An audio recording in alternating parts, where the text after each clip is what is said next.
কার্গিল পার করে এখন আমরা চলছি লেহের দিকে। ওফ কি সুন্দর! এই যে নামাইরু এখান থেকে 105 আর লে এখান থেকে 225।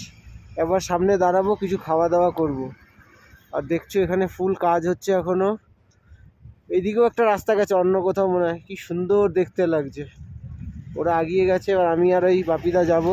এই যে বাইক ওখানে রাখা, চলো কিছু খাওয়ার দোকানে দেখা হচ্ছে। এই ভিডিওটা ভাই তাদের জন্য যারা বলে না লাদাখে কি আছে, ওই তো শুধু ধুলো আর বালি আর পাথর।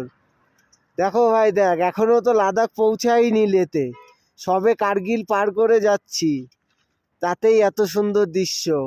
আর এখনো তো পিকচার বাকি আছে মেরে দোস্ত। এই 4-5টা এদিক দিয়ে আমরা আসলাম, এখন যাব ওইদিকে। আরে আমার জানেমান, হ্যালো, এতটা আনার জন্য তোমাকে অসংখ্য ধন্যবাদ।